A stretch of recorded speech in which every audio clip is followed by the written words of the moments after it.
Hi there, Mike Dyer with Talent Management. Thanks for coming back for the second in a three-part series of how to lead through uncertain times. To get us started, we'll watch the webinar, which will take about 2.5 minutes, and then we'll be joined by Adam Bradshaw and Lisa Devine, development partners here at Worthington, as they talk us through how they're applying this in their everyday lives. Thanks for coming back. I know you'll enjoy. What was your second one? I think it was around persistence, right? Yeah, to be persistent. It's very easy as a leader to think, well, I need to leave people alone. You know, they're at home with their families and this is a really difficult time.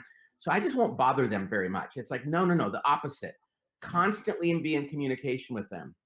Constantly be checking in with them, sending them information, sending them your perspectives.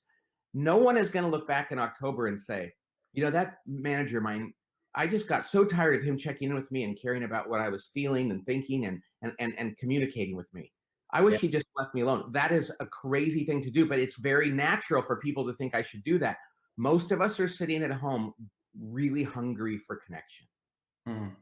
Yeah, and I'm realizing our own organization. So at Terminus, we went from about 3 co-founders to about 250 people. Yep. And we just had a kickoff meeting it feels like ages ago, like a week and a half ago. And we had all 250 people together. The energy, the excitement, the bonding, all these things, because now that we have office at all these places, was electric. And the very next day we had to shut it down and say, hey, everybody go home, be safe, stay with your families and see if we got. And every day things just kept going. And one of the questions I've got, and this is from Greg, was around the idea that, okay, well, I can't replicate that level of energy like in a Zoom environment. I know, I get it, I know that. His question really is that now that we know we can't replicate that exact energy that we would have in a physical environment, but the business has to go on because jobs are at stake, lives are at stake, kids, like all these things are at stake. So Greg's question is like, well, how do I talk to my team without creating an alarm for like, hey, I don't know what's going to happen, so the world is going to fall apart, so you should just look out for yourself, or should I be as transparent as I can? So Greg is like, he's challenged, and I think a lot of people are in that shoes. Yeah, it's err on the side of transparency. It's so common for people. It's kind of like in dealing with kids too. Should we tell them that they can tell. They know. And so I think it's better to err on the side of transparency. Now, everybody understands as a leader, sometimes you can't communicate certain things because it's inappropriate or it's private.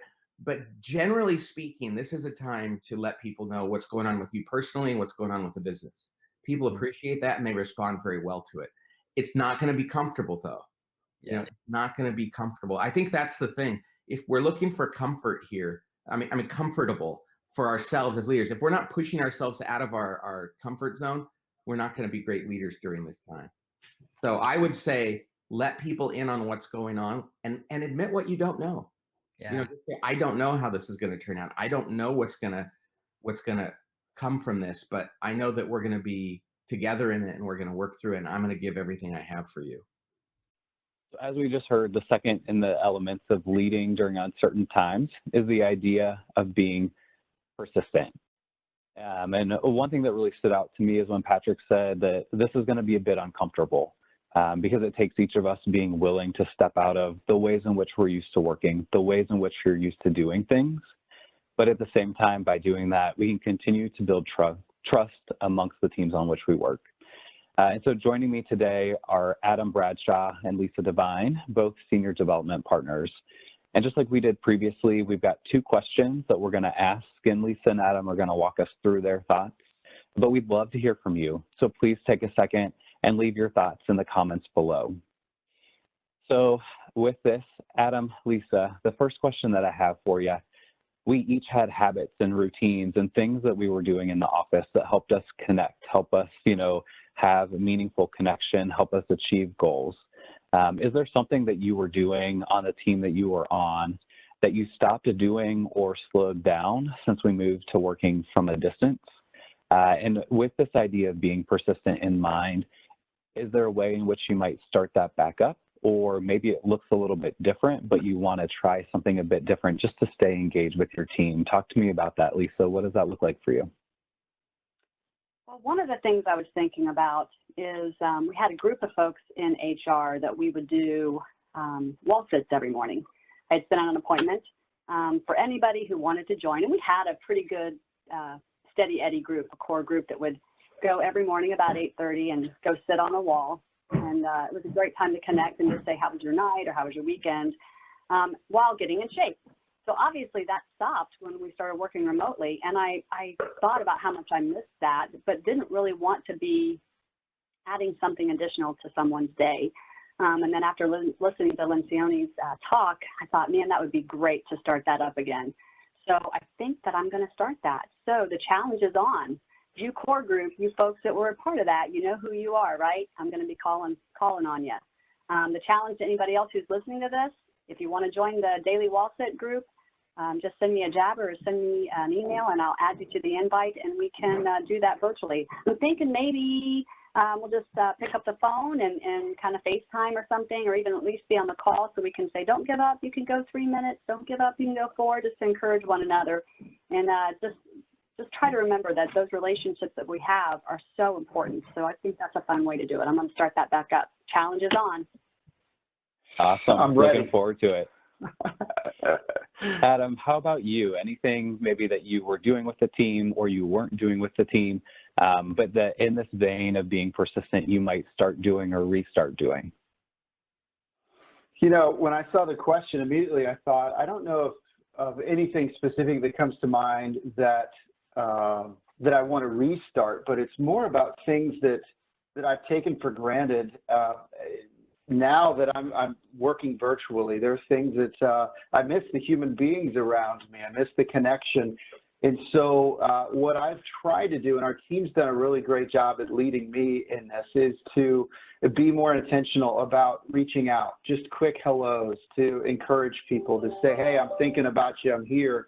Whatever it might be, just a little nudge to be, you know, just a little bit more intentional. And to Lencioni's encouragement, I've been taking some of those risks, and I certainly appreciate it on the other side, so I hope others do as well. Yeah, definitely. And this idea of being persistent, I think, really helps each of us reframe how we connect, and in that spirit, you know, continue the connection and continue to build trust, which can really take us far together, you know, as we look to grow our teams in this virtual space. So I wanted to transition to a second question, and this is really getting at, in this time, Adam, do you think that you're being more effective or are you being more efficient? When you sent me that question ahead of time, and my first thought was, I don't know if I'm being either right now. I hope I'm growing in both directions. Part of that too is just to give. I think we're all we work hard. We care about the company. We want each other to succeed, to do well. But everything's new, so there's a total feeling and season of disorientation, and so we're trying to find what is a new normal, what is a new us right now. And so I guess if anything, I've been thinking about how, well, you know, have I been efficient? Have I been effective? Part of that effectiveness to me is scaling to a little bit larger. How is the team being effective? What can I do to leverage what I've got, my strengths, for the sake of the team? Efficiency, I think our team is doing a good job there as well, of thinking we're doing a lot of stuff. We're having a lot of the same conversations. How do we get sharper? Are there tools to help? How do we use our team and our energy more wisely? So what's efficient and what is effective today will be measured in a week and in 2 weeks. And so those micro measurements are helping us kind of answer those questions a little bit better. Yeah, good. Thank you. Lisa, any thoughts on that? I guess I was just thinking mostly kind of being a little bit of both, you know, effective and efficient. And I think it's because we're being, we've always had these tools, this technology to use, but we haven't really been kind of, for lack of a better term, forced to use them, like the WebEx and the webcams and doing the things that we're doing right now. I'm becoming a little more efficient and effective using those tools. So being able to say, wow, I can actually like raise my hand in a meeting and things like that when we're doing, having conversations, or learning how to chat during the WebExes and things like that. So I think our whole team is doing that. And I continue to challenge folks when I'm in meetings with them. Hey, turn on your webcams, right? Don't be afraid. No judgment for ponytails and sweatpants, I promise. You know, so I think that's a big piece for all of us, just learning this new technology and learning how to communicate more efficiently, knowing that people are juggling a lot of things right now, and our folks in our facilities are really struggling for time. So how can we communicate with them via email, that kind of more efficiently? Or with our beagles that are upstairs right now. That's what's happening. I love the dogs. And something that I've caught myself in the habit of is, you know, I get in this mode of writing and responding to emails, and I just want to like efficiently get through my emails so that I can move on to more fun parts of my day. Not that if you're sending my emails, you know, I don't enjoy talking to you. But I've had to kind of reframe how I spend time on email, and really thinking about how do I be a bit more effective? How do I make sure that the message that I'm trying to send in this email is coming across? Because it can be hard to read tone sometimes in email. And so as I think about matching both efficiency and effectiveness, really thinking a bit differently about how I communicate and what tools I use to communicate what messages to make sure that we're getting the points that we need across. So thank you both for your time. But I'm reminded at the end of the day of this idea that no one is going to look back in October and say, I just really wish that my manager or my peers had left me alone. And I don't think that any of us will say that as we come through this time together. So please don't be afraid to continue to be persistent in your communication, because we know that that will continue to inspire trust across your team. And that's really going to help all of us grow together in time. So thanks for your time. We'll be back with part 3. Leave your comments below.